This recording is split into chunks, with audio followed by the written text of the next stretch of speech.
This next movie, I've had like a shitty bootleg of it forever, and I never watched it because I heard how disturbing this movie was. I always heard, yeah, this movie's super sick and super disturbing. It's Who Can Kill a Child? And I'm like, who can kill a child? I don't know. Hong Kong movies, they do it all the time.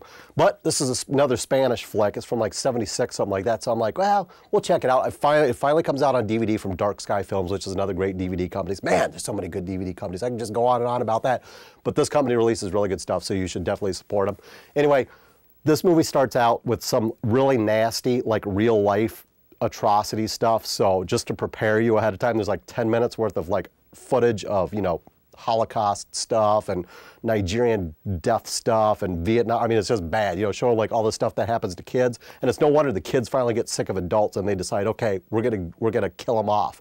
So the main story is this couple's on vacation and they go to this little island and they get there and there's no adults. Now, okay, if I'm traveling with my pregnant wife and I get to this island, first off, I'm not gonna take her to some deserted island when I have a pregnant wife and there's no doctor or anything like that, you know, just in case something happens. But it's a movie, I'm going with it, I'm letting the script play out.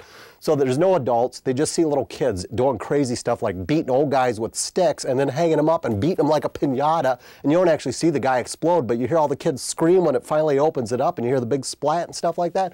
That's when it's time to leave. Get on a boat and go home. Don't try to find out you're not frickin' Scooby-Doo here. You're not trying to find out which, you know, guy is like trying to hide the money in this town or something like that. These are crazy killer kids that are using humans for piñatas and they're beating dudes in the street.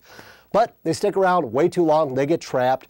I'm not even going to tell you what happens to the pregnant woman because you got to see that for yourself. And yes, it is quite disturbing and shocking and all the adjectives you'll see in the books and stuff. It lives up to the hype. I will admit it. It usually doesn't. This one does.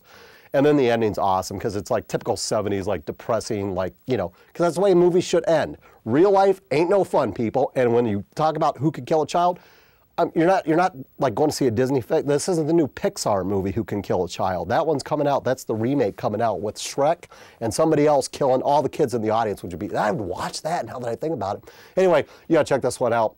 Dark Sky Films, definitely pick up their stuff. It rules.